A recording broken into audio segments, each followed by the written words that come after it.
Bonjour à tous, c'est Isabelle, bienvenue sur ma chaîne et je vous retrouve aujourd'hui pour une nouvelle vidéo coup de cœur. Un coup de cœur, je pense, et je l'ai dit à plusieurs fois sur mes coups de cœur, ça va être le coup de cœur de mon année.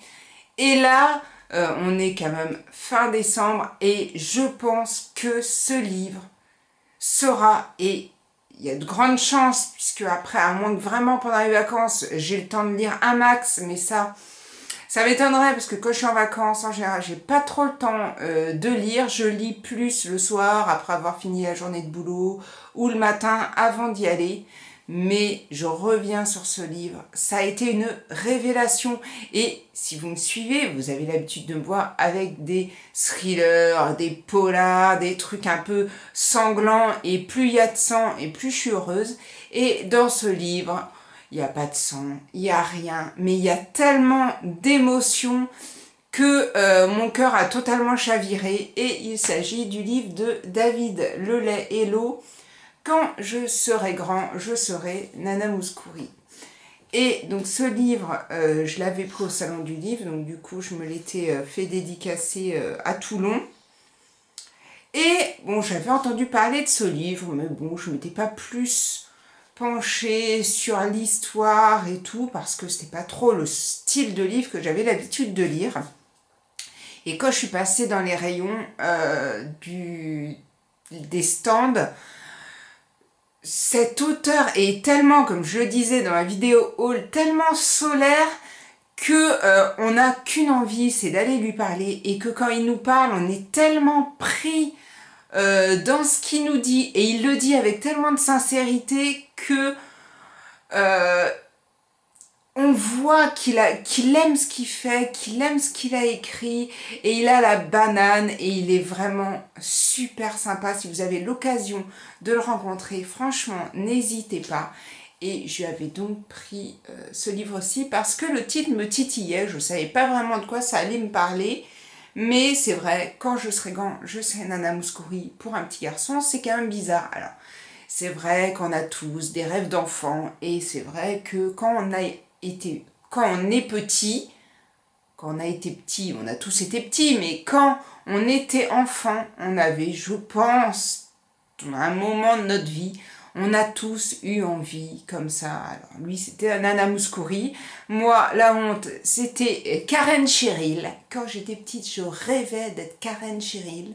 Bon, ben voilà, ça l'a pas fait, hein. Mais ce petit garçon, lui, rêvait d'être Nana Mouskouri. Ce petit garçon s'appelle Milou et depuis tout petit, il n'est pas comme les autres petits garçons. Il aime se déguiser en princesse, il aime les choses un peu de fille, et il a cette découverte de cette chanteuse grecque, Nana Mouskouri, qui va le prendre dès tout petit, et qui va lui faire vivre une autre vie, le faire rêver et lui donner envie de devenir Nana Mouskouri. Pour les adultes, ça peut faire rire, parce que c'est vrai qu'un enfant qui dit « Oui, bah, quand je veux être grand, je veux être Nana Mouskouri », bon, bah voilà, on a envie de lui dire. Mais c'est tellement beau, un rêve d'enfant, c'est tellement porteur d'émotions que, voilà, on se laisse prendre dans cette histoire c'est tellement bien écrit, c'est tellement bien amené, c'est tout en poésie. Mais moi, au début, bon, c'est vrai que je suis pas spécialement fan de Nana Mouskouri. Certes, vu que c'était un peu les années 70-80, bon, bah forcément, on a tous écouté du Nana Mouskouri à cette époque-là, et donc on a tous en tête des chansons, L'amour en héritage, et ci et ça, et du coup, pour notre génération, alors certes, les jeunes de maintenant, bon, bah, ça va peut-être pas leur plaire, mais pour la génération des prévieux de 40 ans, franchement, moi, ça l'a drôlement fait, même si, voilà, Nana Mouskouri, c'est pas mon truc à la base. Je me suis surpris à écouter du Nana Mouskouri en lisant ce livre. À certains chapitres, j'avais envie de redécouvrir une chanson peut-être sur laquelle je n'avais pas tilté à l'époque et qui pourrait me faire soit raviver des souvenirs d'enfance ou ramener des choses du passé, des moments que j'ai vécus. J'ai quand même beaucoup apprécié justement de réécouter un peu cet artiste. C'est vrai que bon, on n'en entend plus beaucoup parler, mais c'est dommage parce que c'est vrai qu'il y a quand même des chansons qui nous ramènent des émotions très fortes. Et franchement, cette histoire, mais moi, ça m'a fait pleurer. Ça m'a fait rire, ça m'a fait sourire, ça m'a amené...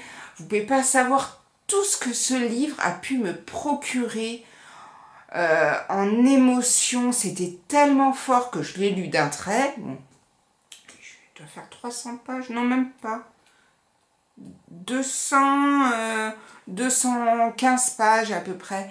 Mais ces pages-là, c'est franchement... c'est que du bonheur. Et moi, j'étais là, j'étais sur mon lit, et tout ce dimanche après-midi, où il a fait un temps pourrave, je m'en rappelle très bien, j'étais là, et j'étais avec Milou, j'étais avec Nana Mouskouri, et toute cette demi-journée d'émotions où je pleurais, où je riais, où j'avais l'impression, moi, d'être avec Milou, et de revenir enfant, et de revivre toute cette période et de continuer à vivre cette vie avec cet enfant qui va grandir, qui va devenir grand et qui va avoir des choses qui vont se passer, qui va se rendre compte que oui, peut-être qu'il ne peut pas être Nana Mouskouri, mais peut-être qu'il peut se passer autre chose. Et franchement, mais oui, quoi. Vraiment, si vous avez envie de découvrir un livre, si vous aimez ce genre de livre, un peu autobiographique et un peu plein d'émotions, plein de douceur, plein de choses, si vous avez à peu près la génération ou plus âgée, parce que je pense que les plus jeunes, bon, comprendront un peu moins cet engouement pour cet artiste qui est Nana Mouskouri, quoique, franchement, si vous voulez le lire, foncez, parce que c'est un livre magnifique. C'est, franchement, c'est un de mes livres préférés. Je pense que je le lirai, je le relirai encore, parce que c'est juste magique. J'ai vu qu'il avait donc écrit aussi Poussière d'homme, et j'avais vu de très très bons avis aussi sur ce livre. J'avais hésité à le prendre au salon du livre, à lui prendre les 2 livres, et je m'étais dit, ah, c'est pas trop mon style de livre, d'ailleurs si ça me plaît pas, ça va rester sur l'étagère et c'est pas la peine. Voilà.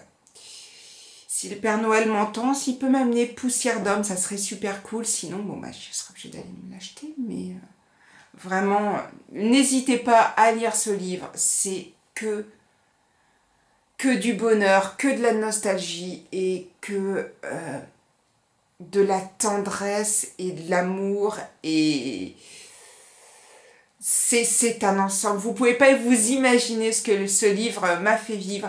N'hésitez pas à le lire si vous avez lu. Je suis tellement contente de cette lecture. Je suis en train de bousiller le truc le petit truc papier que je trouvais tellement joli avec la couverture que je l'avais laissé. Si vous avez lu ce livre, n'hésitez pas à me donner votre avis, votre ressenti après cette lecture. Et moi, je vous souhaite de très très belles lectures pour cette fin d'année. Je pars en vacances vendredi, donc je ne sais pas si j'aurai le temps de tourner d'autres vidéos, ça m'étonnerait parce que je termine le boulot jeudi. Mais passez de très belles fêtes de Noël, de très belles fêtes en famille, passez du bon temps avec vos enfants, vos parents, vos beaux-parents, vos amis. Et moi je vous dis à bientôt pour une prochaine vidéo. Prenez soin de vous. Ciao ciao!